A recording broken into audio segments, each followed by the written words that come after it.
geopolítica internacional, claro, tem atenções voltadas para o conflito Rússia e Ucrânia, e a notícia que se falava desde a semana passada é do encontro que aconteceria, mais um, né?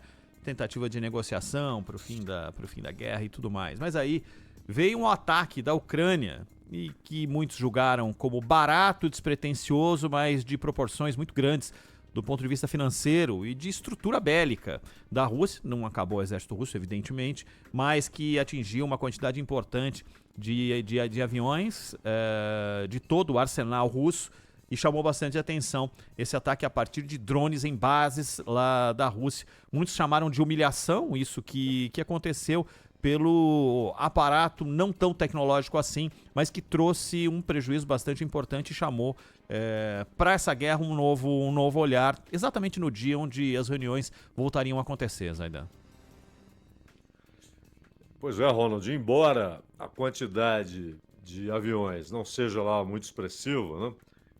41 aviões, mas ali havia caças bombardeiros, né? Então, esses caças, eles são de uma eficiência extraordinária, são muito importantes. Então, é claro que isso é uma perda considerável, não é nada avassalador, mudando o rumo da guerra, nada disso, né? É muito mais para provocar um estrago moral. E é claro, houve segundo as informações que chegaram da Ucrânia, essa ação foi preparada por 1 ano e meio. É claro que você passar 1 ano e meio planejando uma ação, que no final tem um resultado parco, que é a destruição de 41 aviões, não é, do ponto de vista militar, nada extraordinário.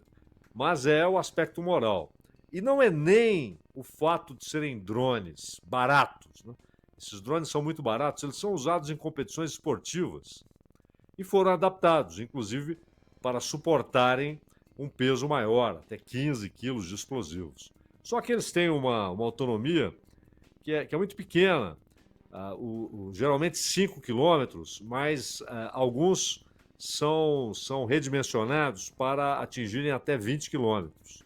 Mas é muito pouco.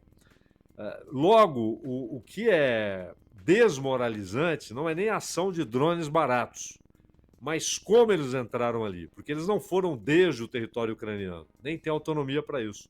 Eles foram levados em caminhões, instalados ali em vãos de telhados. É uma operação até primária, e é exatamente isso que é desmoralizante. Como esses caminhões entraram com drones, isso chama a atenção, e, claro, a liberdade que esses agentes tiveram para a instalação desses drones para que depois fossem acionados por controle remoto, né? Então, isso provoca estragos no comando russo, pessoas perderão postos de comando, haverá, inclusive, da parte das Forças Armadas, pressão sobre o Putin para que haja algum tipo de resposta, porque os militares se sentem desmoralizados. E não é nem, insisto, pelo número de aeronaves destruídas e nem pela utilização de drones baratos, mas pela facilidade com que a operação foi feita. A entrada em solo russo, não se sabe quando, depois eles foram colocados ali em alguns lugares, e como são muito pequenos, né, são esses drones para competições esportivas, eles ficaram ali em vãos de telhados, etc., e depois acionados por controle remoto.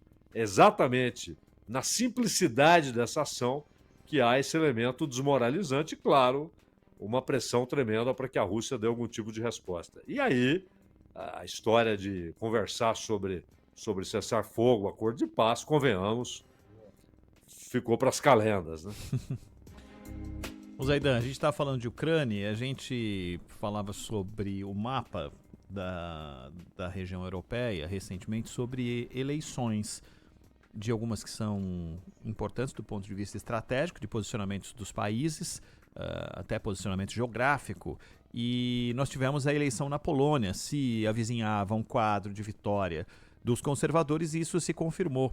O Karol Nawrocki venceu as eleições presidenciais lá na Polônia, foi divulgado o resultado oficial, teve 50,89% dos votos, a disputa foi super concorrida contra o adversário Rafał Trzaskowski, e que teve 49,11, mas o resultado é que o aliado de Donald Trump venceu lá na Polônia. Exato, vitória do Navrok. E houve uma espécie de audiência do candidato da extrema-direita na Polônia, que não passou para o segundo turno. E aí estava na cara que os eleitores dele tenderiam para o Navrok e não para o Tsarkovsky. E aí ele fez até algumas exigências, o Sławomir Mencen, ele fez umas exigências, e entre elas estava a Polônia não ajudar a Ucrânia militarmente. A Polônia faz divisa com a Ucrânia, a Polônia reivindica, inclusive, parte do território no oeste da Ucrânia. Há questões históricas ali não resolvidas entre Ucrânia e Polônia. Mas quando ele fez essa exigência, o Navrok aceitou essas demandas todas. E o Tsarkovsky apoiou apenas algumas, né? Isso não foi decisivo, mas mostra a posição do Navrok em relação à guerra na Ucrânia.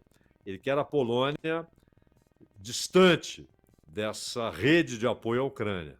Só que é bom lembrar, o Navrok não tem todo o poder. Ele não é chefe de governo, ele é chefe de Estado, né? O chefe de governo na Polônia é alguém que é entusiasta da União Europeia e do apoio maciço à Ucrânia, que é o Donald Tusk. Então, a Polônia está em péssimos lençóis, né? Com um e com outro. Com um e com outro. A posição do presidente eleito, do Navrok, ela é a melhor posição para a Polônia em relação à guerra. Mas há uma série de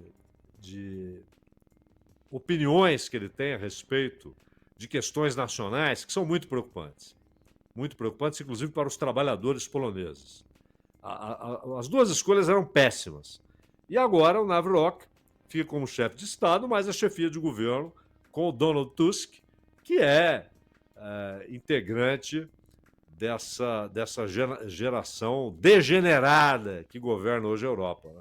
O Donald Tusk, inclusive, é um entusiasta da guerra e alguém que tem alimentado a ideia de boicotar qualquer caminho para um cessar-fogo, que é a mesma posição da Inglaterra, da França e da Alemanha, sobretudo hoje da Alemanha, mas também do Reino Unido, né?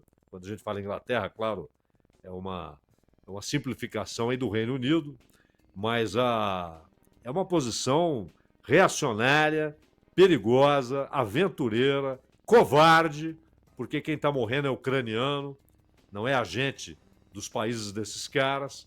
E o Donald Tusk é dessa turma, o primeiro-ministro.